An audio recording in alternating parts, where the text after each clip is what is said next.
Alright, happy Veterans Day, everybody. We've got a replay here, Tier 9 British Conqueror on Malinovka. And we've got the Assault, and we are the Assaulters here on Team Green today. So we had a pretty good game today. We're in here with Cover Me Clan. We've got Byzantine Falcon, also in a Conqueror. And we've got, let's find him here. Where did he start out? We've got a Tortoise from Cover Me Clan, also Cloaked Wand 5. So we started off on the right side. The left side spawn went left to set up in the AB4 range. And we came on over. We're going to get some early shots in as soon as he clears my line of fire into that Tier 8 Pershing. And we're going to use the rocks and berms on this right side to get fire into their team. So we want to advance across, and I'm going to use a diamond to point out here. We want to get across into these rocks to protect us from the artillery fire, because there are 2 artillery on each side. So as they should, I got the kill off the gasoline fire there. That was pretty nice. So as they should, the enemy team is trying to use the berm and the cliff with their superior angle to keep us back. But we are high tier, tier 9s. We're the highest tier in the game.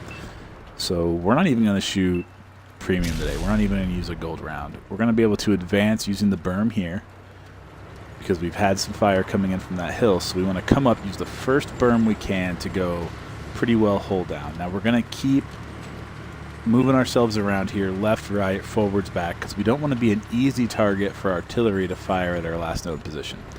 So we're going to move our tanks up here bounding. So Falcon goes up there. He's going to get up to the rocks. When he's up to the rocks, I'm going to start my approach.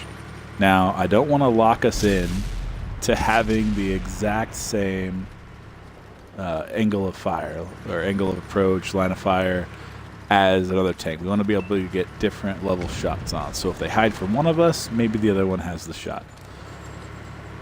So now I'm advancing here past Byzantine Falcon, and I'm going to move up to this next round of rocks. We're already doing pretty well. We're up 1 tank. They're not really out spotting us, and we've got fire going into where we need to. Now with Falcon and I over here, under cover of these rocks, we can put supporting flanking fire across our map into the reds on the other side by that little church in AB6. So we're going to come up here. I feel pretty good about not being in line of fire. And we're going to start getting some shots into the Emil. Now I'm going to bounce my first shot off the Emil. I tried to grab that back ammo rack while I had him in profile, but he was able to turn and bounce off his amazing front armor. The second shot we're able to put into his body where he has no armor whatsoever and pick up another kill. Focus on this location. So now they're being spotted above me, but we don't want to jump out here and give that flanking fire. So with the STI and the What the Auf Panzer flanking us, we're gonna use the corpses of the guys we've already killed. We've got the Motherland there, we've got the Pershing there. We're gonna use their corpses to give ourselves some hold down positions. So I messed up my angle here, but as we correct it, we're gonna be able to put a big hit into the Chaffee, leaving him on effectively a 1-shot. And now we've got a lot of shots to choose from. We got the Chaffee who just disappeared, but we've got the E75 over there who we can see get ammo racked. So we're not too concerned about him returning fire right away. So let's check on the rest of the team real quick. We've got Byzantine Falcon using the corpse of the Pershing, and he's got fire on the STI and the What the Auf. And then we've got the Tortoise with his amazing front armor, but currently getting zeroed in by artillery. So we're all putting some pretty effective fire out across the map here. And we're going to step out and get more shots than where we can. So we can see that already coming in over us. And now I'm detected. So that's going to draw a little bit of attention. We put the E75 on a sliver. Now we can see our hammer over here using his gun exactly how he wants to. He doesn't want to use his hit points. He wants to just fire in. And now we're going to be able to isolate the KV4 behind the church. And this is what you don't want to do, right? We don't want to be out in the open in that flanking fire. So we're going to be able to put round after round into the KV4. He hesitates. He should have got behind the church, but it looks like the hammer and the rest of our green team is making that hard on him as well. Now, as we've been consolidating our position here against the STI and the What the Auf, we have a T-40, what's that, 3? T-34-3 hanging out in the base getting a cap. Now they're under a minute. So this is going to put a lot of time pressure on the defending team. They defended their hill, but they didn't defend their actual objective.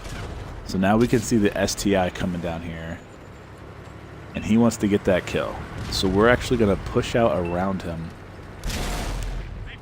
And we're going to put everything we can in to making sure this STI, got greedy, went for the Chaffee. We're going to make sure this STI can't kill our friend in the cap circle. So he takes out our Tortoise player when he should have gone after the 34-3. And that's going to allow the Conquerors to come in, swarm around him, and make sure he does not get that kill. So we finish off the STI just as artillery hits me, tracks me. I'm going to burn my large repair kit to get out of that open field because it's right where we don't want to be as more rounds come in. Now we're in a pretty good position. We're almost capped, and there's the cap victory.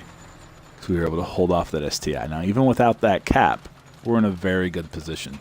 Our lights are outspotting their lights. We know where their tank destroyers are. It's pretty much down to just artillery. So in this type of game, we don't want to overextend. We want to make sure you get that flanking fire.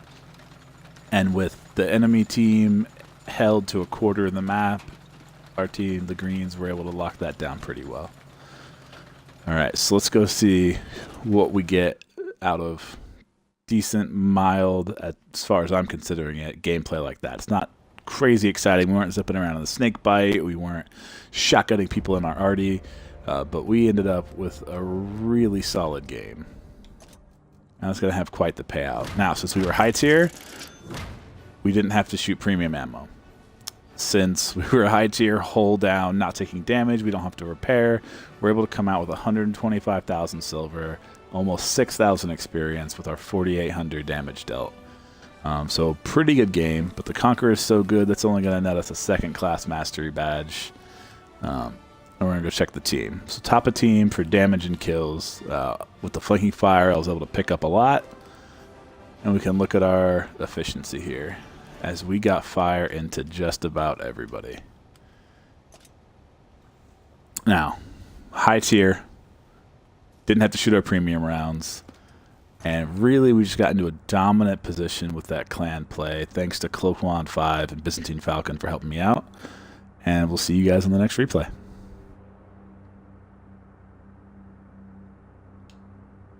All right, now we're going to give it a buffer.